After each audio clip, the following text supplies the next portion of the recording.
Hi physios, today we are going to discuss about the IFT. IFT stands for interferential therapy. Definition of IFT is it is a form of electrical treatment in which two medium frequency current are used to produce low frequency effect. मतलब कि दो medium frequency use करते हैं, एक में A रहती है जो 4000 हर्ट्ज रहती है और दूसरी B जो रहती है वो 3900 हर्ट्ज टू 4000 हर्ट्ज तक रहती है, ये वेरी करती है। ठीक है, अब दो मीडियम फ्रीक्वेंसी क्रॉस करती है या इंटरफेयर करती है, इंटरसेक्ट करती है आपस में इनसाइड द टिश्यू और वो beat frequency low frequency produce होती है इनसाइड द टिश्यू। अब बीट फ्रीक्वेंसी है क्या, तो ये difference between the two frequency, ये दो का डिफरेंस है, दो फ्रीक्वेंसी का डिफरेंस है, difference between two frequency at a point in a tissue where two frequency cross. मतलब कि ये एक पॉइंट पे जहां पे टू फ्रीक्वेंसी एक दूसरे को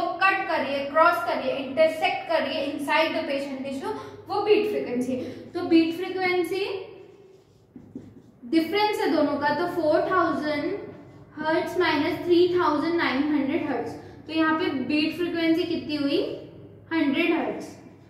ठीक है, A basic principle of interferential therapy is to utilize the physiological effects of low frequency current. इसमें हम लो फ्रीक्वेंसी जनरेट कर रहे हैं इंटरसेक्ट करवा के दो मीडियम फ्रीक्वेंसी करंट को, तो इसमें यूटिलाइज इफेक्ट जैसे कि प्रमोट्स वुंड हीलिंग और रिड्यूस इन्फ्लामेशन, रिलीफ पेन, ये सब में फिजियोलॉजिकल इफेक्ट है लो फ्रीक्वेंसी के।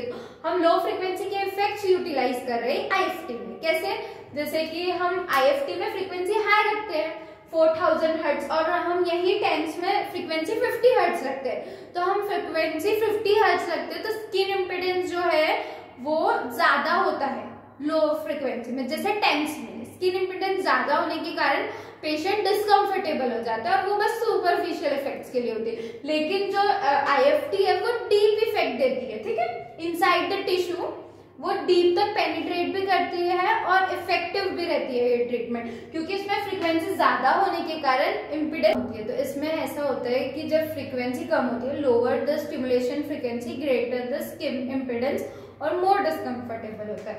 तो एक फॉर्मूला है इम्पिडेंस का, Z is equals to 1/2 pi FC। इसमें Z है इम्पिडेंस, F मतलब फ्रीक्वेंसी और C मतलब कैपेसिटेंस ऑफ स्किन। तो जो Z है impedance inversely proportional to frequency होता है। If impedance frequency is high then impedance जो होगा उसका कम रहेगा, तो पेनिट्रेशन जो है वो हाई रहेगा और डिस्कंफर्टेबल, अगर हम फ्रीक्वेंसी ज्यादा दे रहे हैं तो उसमें डिस्कंफर्टेबल नहीं होगा क्योंकि फ्रीक्वेंसी ज्यादा होने के कारण स्किन इम्पिडेंस रिड्यूस हो गया है। अब हम यहीं पे टेंस में क्या करते हैं कि लो फ्रीक्वेंसी देते हैं, टेंस में लो फ्रीक्वेंसी देते हैं, तो उसमें इम्पिडेंस जो है वो ज्यादा होता है क्योंकि ये दोनों इनवर्सली प्रोपोर्शनल है, तो वहां पे पेशेंट जो है मोर डिस्कंफर्टेबल एक्शन देखते हैं आईएफटी का।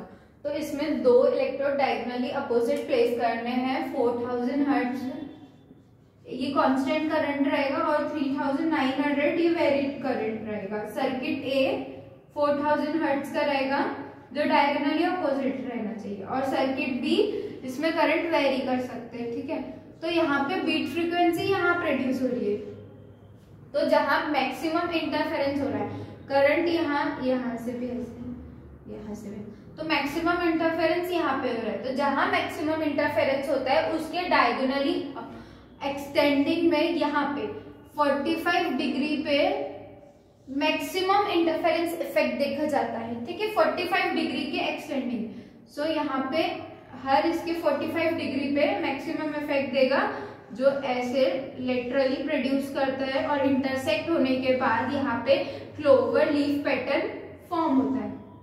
ठीक है, एक क्लोवर लीफ पैटर्न आईएफटी में देखा जाए, ये क्लोवर लीफ पैटर्न है। अब इसका हम एम्पलीट्यूड मॉड्यूलेशन फ्रीक्वेंसी भी बोलते हैं बीट फ्रीक्वेंसी को।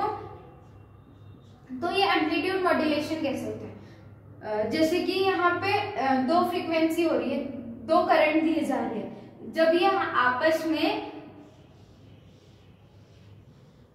सेम फेज में रहेगी, सेम फेज में है दोनों भी, तो ये इंक्रीज करेगी एम्पलीट्यूड, तो हम इसको कंस्ट्रक्टिव बोल सकते हैं। जैसे कि यहाँ पे एम्पलीट्यूड इंक्रीज हो रहा है, दोनों का मिला के प्लस है ना, क्योंकि दोनों एक ही डायरेक्शन में है, तो ये कंस्ट्रक्टिव इफेक्ट दे रही है, यानी इंक्रीज कर रही है एम्पलीट्यूड। तो एम्पलीट्यूड मॉडिफिकेशन कंस्ट्रक्टिव वेव जो होती है वो इंक्रीज कर रही है।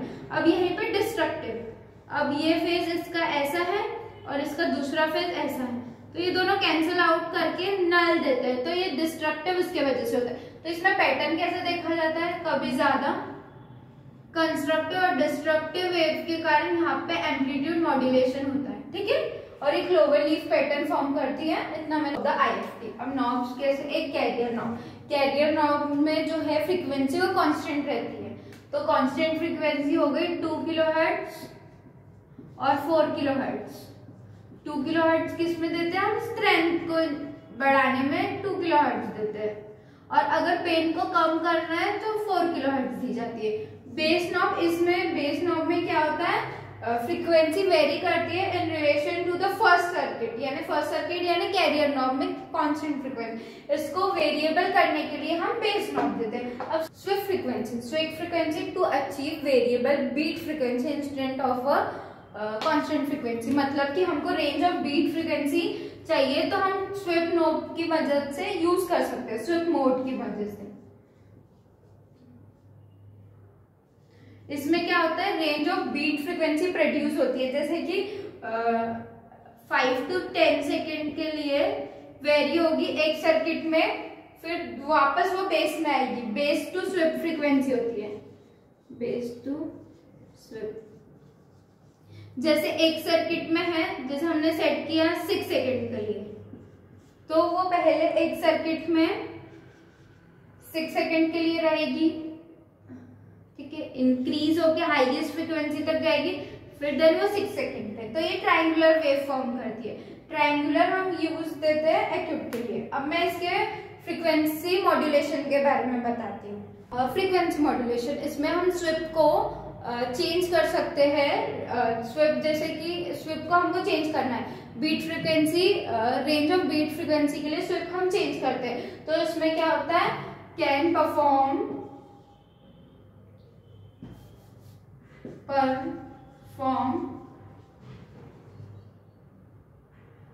with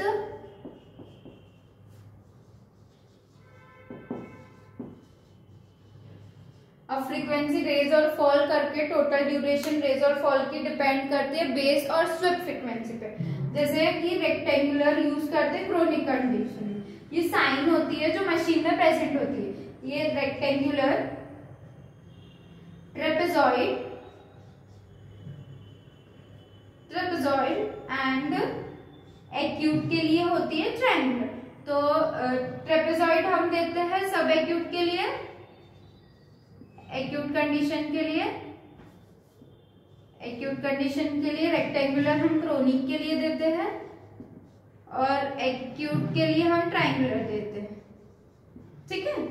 तो इसमें रेक्टेंगुलर में क्या होता है, जो फ्रीक्वेंसी, जैसे कि 1 सेकेंड फ्रीक्वेंसी जो ऑसिलेशन में प्रेजेंट होती है बेस फ्रीक्वेंसी पे 1 सेकेंड के लिए, फिर वो सडनली या इमीडिएटली वो बेस फ्रीक्वेंसी के पास है 1 सेकेंड के लिए, फिर वो सडनली स्विफ्ट फ्रीक्वेंसी के पास जाती है 1 सेकेंड के लिए, फिर उसके बाद वहां पे ऑसिलेशन होता है, वो पहले प्रेजेंट होता है बेस फ्रीक्वेंसी पे, बेस फ्रीक्वेंसी पे वो 1 सेकेंड के लिए रहता है, उसके बाद वो इमीडिएटली स्विफ्ट फ्रीक्वेंसी के पास जाता है, वहां पे 1 सेकेंड के लिए रिटेन रहता है, फिर उसके बाद वो वापस back to base frequency. Again ये साइकिल रिपीटेड होती है उसमें क्रोनिक कंडीशन में। अब यहाँ पे जो है ट्रेपेजॉइड में क्या होता है, बेस के पास 6 सेकेंड के लिए रहता है, फिर उसको 1 सेकेंड लगता है रेस करने में, फिर यहाँ पे वो स्विफ्ट फ्रीक्वेंसी के पास 5 सेकेंड के लिए रहता है, और फिर उसको फॉल करने के लिए 1 सेकेंड लगता है, और फिर वो 5 सेकेंड के लिए फिर बेस के पास रहता है। ये साइकिल इसमें भी रिपीट होती है, ये ट्रेपेजॉइड सब एक्यूट के लिए। और यहाँ पे एक्यूट कंडीशन के लिए ट्रायंगुलर होता है, ट्रायंगुलर में उसको 6 सेकेंड मैक्सिमम फ्रीक्वेंसी के लिए लगते हैं, और अगेन वो बैक स्विफ्ट तक पहुंचता है maximum frequency, again back to the base frequency, उसमें भी उसको 6 सेकेंड लगते हैं। ठीक है, ये इमीडिएट फॉल होता है।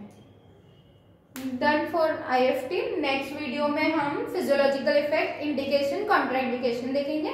Thank you for watching and keep learning.